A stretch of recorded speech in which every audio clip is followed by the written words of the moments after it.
Welcome to this Executive Explainer. Look, if you're tuning in today, you're almost certainly a busy teaching principal, which means your time is absolute gold. So we're going to jump right in.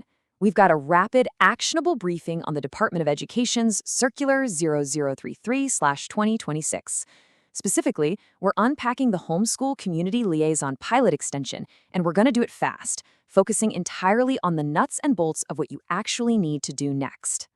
It's the million-dollar question, isn't it? How on earth do you roll out a brand new pilot scheme when you're literally in front of a full-time class all day?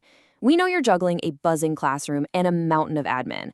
It's totally overwhelming when another circular just lands on your desk. So let's cut through the noise. Today is all about giving you the exact playbook to act on this pilot without spending hours trying to decode the fine print.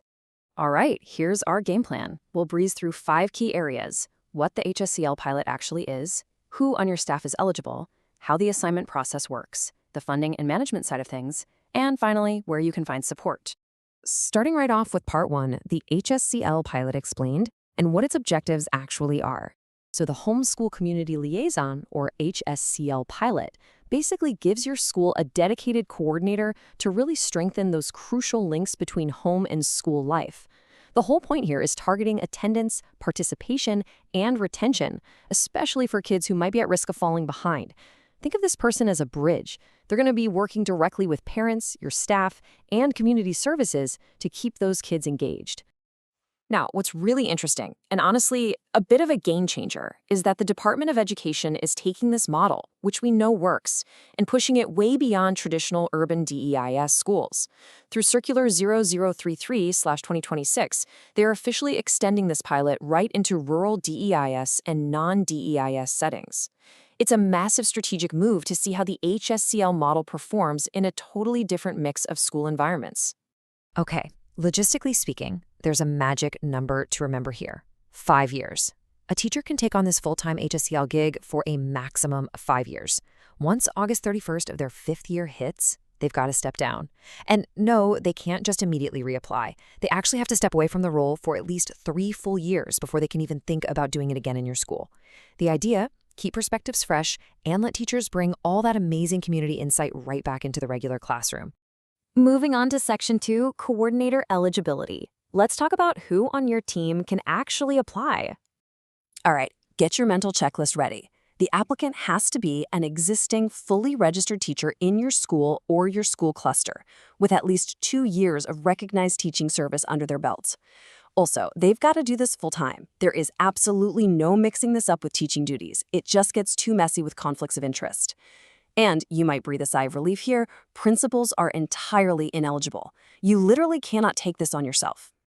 Now, what if someone on your leadership team wants the job? Well, there are a few caveats.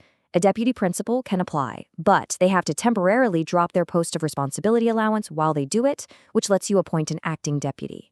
Assistant principals, on the other hand, both API and API 2, they can apply and keep their leadership roles. The catch? Your board of management just needs to be 100% sure they can actually juggle both jobs without letting their new community work suffer. Right, let's jump into Section 3, the assignment process. Here is your step-by-step guide. You'll want to keep this process super tight and systematic. Step 1, stick an advert on the internal staff notice board for a minimum of 10 school days. Oh, and don't forget to email anyone who's out on leave. Step 2, put together your interview board. Keep it small, ideally max 3 people. Think maybe a board of management rep, a principal, and an independent expert. Finally, Step 3, once your chosen candidate accepts in writing, just fill out the official assignment form and fire it off to the department's social inclusion unit.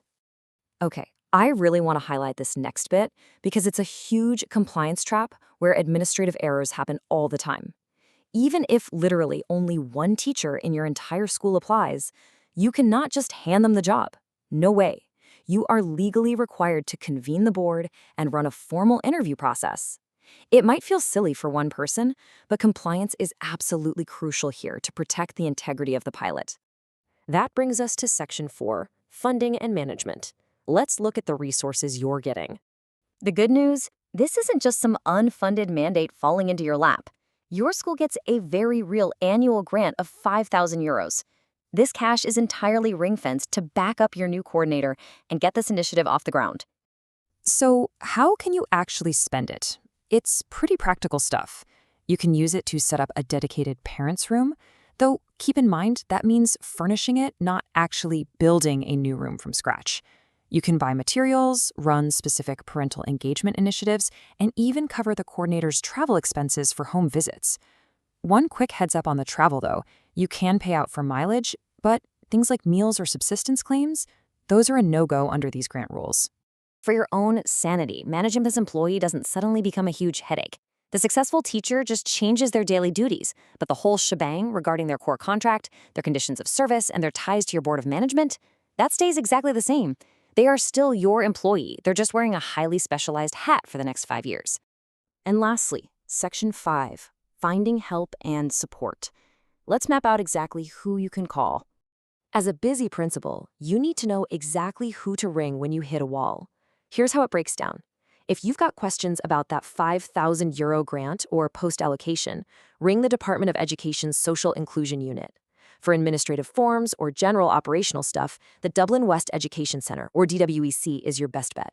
But if you need actual boots-on-the-ground operational leadership or mentoring for your new coordinator, you want to reach out to TSS. That's the Tuzla Education Support Service. And speaking of TESS, they actually provide dedicated integrated services managers right in your region. We're talking about professionals like Nikki Egan or Karen Butler. These folks are your direct lifelines for this pilot. Seriously, do not hesitate to lean on them if you're struggling to find applicants or figuring out how to structure a school cluster. It's literally their job to make sure this pilot thrives for you. Well, there you have it. We've covered the what, the who, the how, and the where to get help. As we wrap up this explainer and you head back into the glorious chaos of your classroom, I want to leave you with one very actionable question. Who on your current staff actually has the empathy, the drive, and the community ties to step into this vital role today? Have a think about it, pin that notice to the staff board, and let's get this pilot rolling. Thanks so much for tuning in, and best of luck with your implementation.